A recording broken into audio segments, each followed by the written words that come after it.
Like living, buying a house is so expensive. Yeah.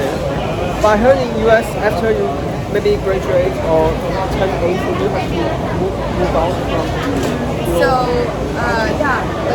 usually when you graduate high school, because you're an adult, a lot of people go to college, and so you move out from your parents and then you don't go back.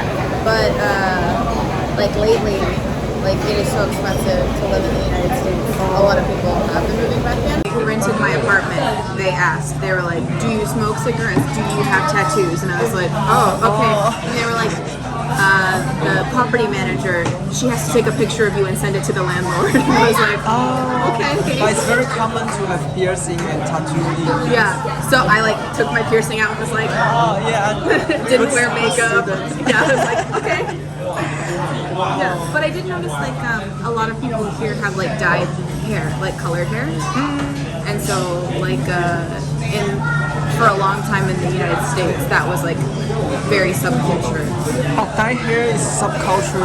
Yeah. Oh really? Yeah. So maybe in the last 5 years it has been more okay, but for a long time it was because I used to have colored hair, it was blue. Yeah.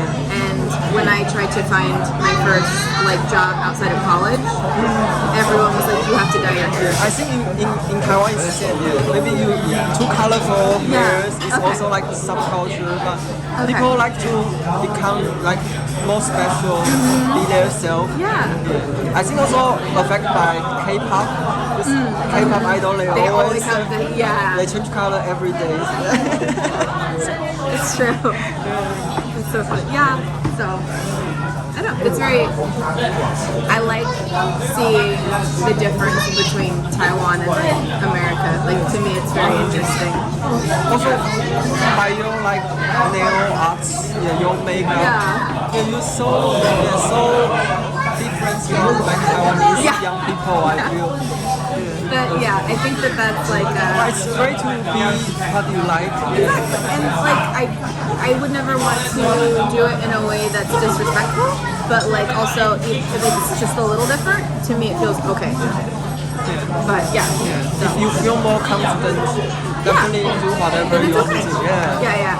But I know certain places when you travel, you dress differently. When we were in Thailand, it was I have to cover my shoulders and wear something long. But aside from that, it's okay. But I think in Taiwan we just dress very casual. It's nothing special. No special rules you have to follow. There are some things that are a little different. I think in Taipei people dress more individual. I think. But where I live, sometimes I'll walk out and walk downstairs and walk around the street and be no, I need to go back inside and change. Really?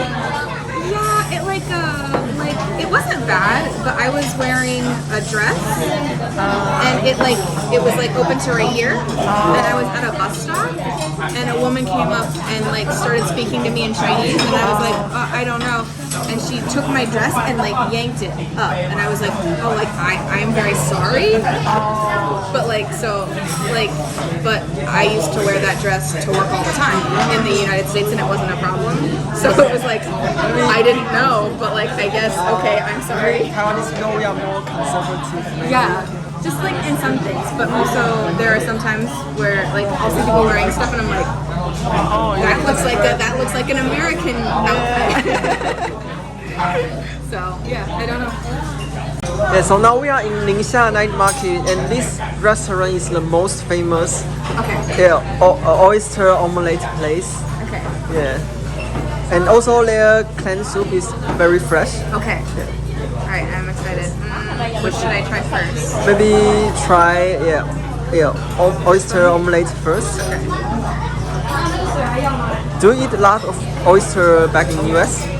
No. So in Colorado, because there is no ocean anywhere nearby. Seafood, people like seafood, but it's not what people eat all the time. Very expensive, maybe. Yeah. So I have never had oysters before. Really, you No. haven't? So this is it. First oyster. First oyster ever. Maybe try original one first.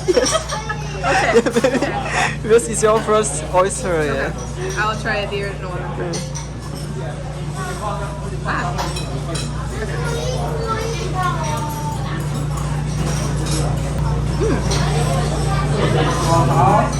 That's good. Good. It just mostly tastes like sauce. But it's not like fishy or anything. It's good. Alright. So now I like that now. This one? Then I will do this.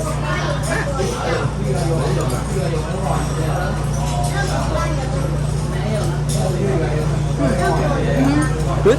Yeah, it's like kind of chewy, but really good. Yeah. Actually, when I was a child, I don't like oyster omelette. Really? I don't like the chewy Oh, okay. flavors. I But don't that was know. your favorite. Yeah, I don't know why it's like chewy. Yeah. Yeah. There's like it's like I don't know what that texture is. Like what would make it chewy, but it's really good. And then this is Clam soup. clam soup. I'm gonna like push this everywhere. Okay. Okay. Fresh? Yeah, that one's really fresh. Yeah, it's like a little gingery. Yeah, I really like that. Yeah, maybe you can try some soup as well. Oh, the broth. Okay.